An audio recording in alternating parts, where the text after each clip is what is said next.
शिव गुरु के चरणों में प्रणाम करती हूँ। माता पार्वती के चरणों में प्रणाम करती हूँ। मेरा प्रणाम स्वीकार। धरती माता के चरणों में प्रणाम करती हूँ। सभी देवी देवताओं के चरणों में प्रणाम करती हूँ। मेरा प्रणाम स्वीकार। सभी माता पिताओं के चरणों में प्रणाम करती हूँ। सभी गुरु बहन गुरु भाइयों को प्रणाम करती हूँ। मेरा प्रणाम स्वीकार। साहेब भैया नीलम दीदी के माध्यम से हम 3 सूत्र में लाए। पहले की चर्चा करना है, दूसरे में दया मांगना, तीसरे में 108 बार से प्रणाम करना है। दया किस तरीके से मांगना है? जैसे दरवाजे पर भिखारी आता है, दया से, भाव से, नेह से, प्रेम से दया मांगना है। दूसरे में आने जाने वाले व्यक्तियों को हमें बताना है और तीसरे में 1 से 8 बार से प्रणाम करना है। आइए, आप सबका अमरीश भक्ति चैनल पर स्वागत है। बहुत बहुत स्वागत है आप सभी बहन भाइयों का। मैं आपको एक नई चर्चा लेके आई। चर्चा बहुत सुंदर है। मैं सुनाने जा रही हूँ एक कंजूस बुढ़िया की चर्चा। एक बुढ़िया थी तो उनके पास 2 बेटा थे। 2 बेटा थे तो बेटा शादीशुदा थे तो बुढ़िया के पास कोई भी चीज़ का कमी नहीं था। बहू, बेटा, बेटी, नाती पोता सब कुछ था। तो जो बुढ़िया के बेटा थे वो बुढ़िया से कहते थे कि माँ, अब तो काम काज तो कुछ मत किया करो, क्यों कि अब आपकी बहू है घर में काम करने वाली। और जो बेटा घर से निकल के जाते थे तो माँ को पैसा भी दे के जाते थे और माँ को समझा करके भी जाते थे कि माँ, अब आपकी वृद्धा उम्र है तो आप जैसे दान पुण्य किया करो, दान पुण्य किया करो और मंदिर में जाया करो, शंकर भगवान की पूजा अर्चना किया करो। अब आपको क्या करना है? लेकिन बुढ़िया माता थी वो बहुत कंजूस थी, बहुत कंजूस थी बुढ़िया माता। तो उनकी समझ में कुछ नहीं आता था। वो थी अपना इधर उधर उठती बैठती थी, इसी तरीके से अपना समय व्यस्त करती थी। लेकिन बेटा बहुत समझाते थे कि माँ आप जो अब आपकी वृद्धा उम्र है और आप जो है पूजा पाठ में कुछ ध्यान दिया करो। लेकिन बुढ़िया माँ थी, जो बेटे पैसे दे के जाते थे वही पैसा बुढ़िया माँ अपना जमा कर करके रख लेती। लेकिन न पूजा पाठ करती थी और न किसी को दान पुण्य कुछ नहीं करती थी। जैसे कभी दरवाजे में भिखारी आया तो उसको भी वापस कर दिया, जा अगले दरवाजे से मांगना। कोई भूखा मनुष्य आया उसको भी दरवाजे से वापस कर दिया, अरे मेरे बच्चे तो मेहनत से कमाते हैं, तुझे मैं कहाँ से दूंगी, जा अगले दरवाजे से मांगना। इसी तरीके से बुढ़िया बहुत कंजूस बुढ़िया थी।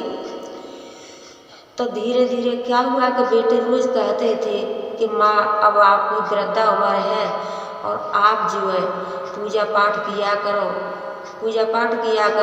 और जो है दान पुण्य किया करो। लेकिन बहुत कंजूस थी, उसकी समझ में कुछ नहीं आता था। एक दिन जा रही थी मंदिर में तो शंकर भगवान प्रकट हुए एक साधु के रूप में और कहने लगे कि बुढ़िया माँ कहाँ जा रही हो? तो कहने लगी कि साधु जी, मंदिर में जा रही हूँ, मंदिर में शिव चर्चा हो रही है और मैं वहीं जा रही हूँ।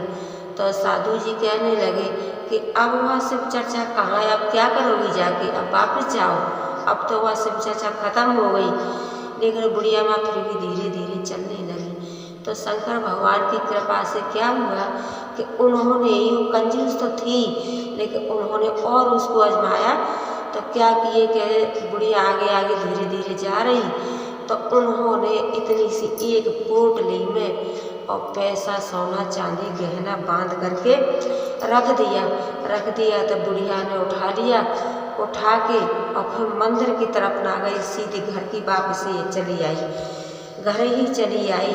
तो आ करके उसने क्या किया कि जहाँ पर बुढ़िया का बिस्तर लगता था, चारपाई रहती थी, वह सोती थी, उसी जगह पर बुढ़िया माँ ने एक गड्ढा खोदा और गड्ढा खोद के उसी गड्ढा में और बुढ़िया माँ ने वो जो पैसों की पोटली मिली थी और जो बुढ़िया के बेटे देके जाते थे वो सारे पैसा और बुढ़िया ने उसी अपनी चारपाई के नीचे गड्ढा ही खोद के खांद के उसी में धरती माता के अंदर दबा दिए पैसे।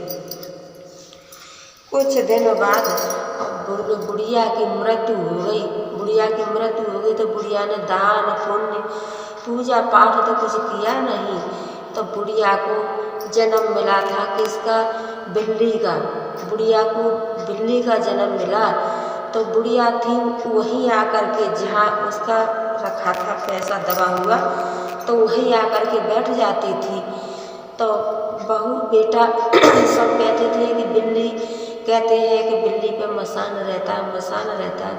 पता नहीं ये बिल्ली हमारे घर में आके बैठ जाती है और एक ही जगह पर बैठती है, उस जगह पर पता नहीं क्या है, बिल्ली वहीं आके बैठती है। तो बिल्ली एक दिन और उसके छोटे से पोता ने, छोटे पोता ने और एक ऐसा डंडा फेंक के मार दिया तो जो बिल्ली थी उसके पैर में चोट लगी, पैर में चोट लगी तो वो बेचारी मर गई। वो बिल्ली तो थी नहीं, वो तो उसकी दादी थी। बिल्ली मर गई तो क्या हुआ कि फिर उसको जन्म मिला। जैसे एक वो बन गई थी चुड़ैल बन गई थी, क्योंकि भगवान तो परीक्षा ले रहे थे। वो चुड़ैल बन गई तो वही आए जहाँ अपना उसका पैसा रखा था, जहाँ पे सोती थी उसी जगह पे आए और वही आके चारपाई पे लेट जाए। तो बहू बेटा डरने लगे और कहने लगे कि पता नहीं हमारे घर में तो एक चुड़ैल आती है। और बहू भी बहुत डरती थी, बेटे भी बहुत डरते थे। वो चुड़ैल तो नहीं थी, वो थी लेकिन लालची बुढ़िया, कंजूस बुढ़िया। तो एक दिन साधु जी आए, बाबा जी का रूप रख के कहने लगे माँ भिक्षा दे दीजिए, माँ भिक्षा दे दीजिए। तो जो बुढ़िया के बेटे थे वो कहने लगे कि बाबा हम आपको एक बात बताएं, आप उसका कोई निवारण कर दोगे? तो शंकर भगवान कहने लगे कि हाँ मैं जरूर करूँगा। और उन्हें तो पता ही था, सारा कुछ तो उन्हीं का किया हुआ था। हाँ मैं जरूर करूँगा कि मेरे घर में चुड़ैल आती है और मेरी जहाँ पे सास लेटती थी उसी जगह पे आकर के चुड़ैल बैठ जाती है, कभी लेट जाती है और उसी जगह पर रहती है। तो शंकर भगवान कहने लगे कि देखो वो चुड़ैल नहीं है, वो आपकी माँ है। चुड़ैल नहीं है, वो आपकी सास माँ है। क्यों कि उन्होंने कभी दान पुण्य कुछ नहीं किया, पूजा पाठ कुछ नहीं किया, इसीलिए उनको ये अभी उनकी आत्माओं को शांति नहीं मिली है। वो इधर उधर आत्मा उनकी भटक रही है। तो बुढ़िया की जो बहू थी, बेटा थे, वो कहने लगे कि साधु जी आप ही बताइए कि हमें क्या करना चाहिए कि ऐसा करो कि जहाँ पे तुम्हारी बुढ़िया माँ लेटती थी, सोती थी, तो उस जगह पे और कुदाड़ी से, फावड़ा से थोड़ा सा मिट्टी खोद के देखो, क्योंकि हो सकता है कि आपकी माँ का कुछ गहना सोना पैसा कुछ भी रखा हो तो वहीं पे आपकी माँ आती हो। तो लड़का ने जैसे गड्ढा खादा तो जो वहाँ पे पैसा की पोटली मिली थी और जो रोज बेटे दे के जाते थे वही पैसा निकला। तो साधु जी कहने लगे कि आप दोनों भाई आधा आधा इसको बांट लो, आधा आधा बांट के और अपनी माँ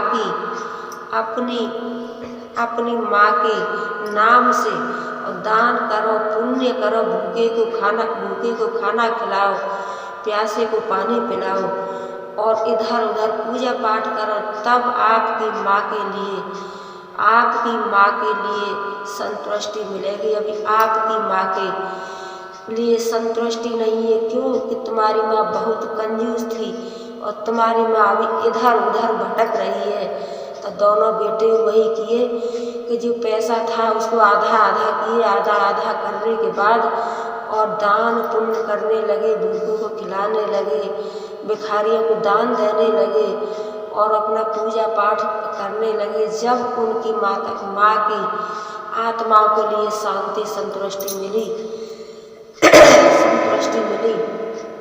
दोनों बेटों ने पाप खूब पुण्य किया माँ के नाम पर। जब उनको संतुष्टि उसकी माँ को मिली।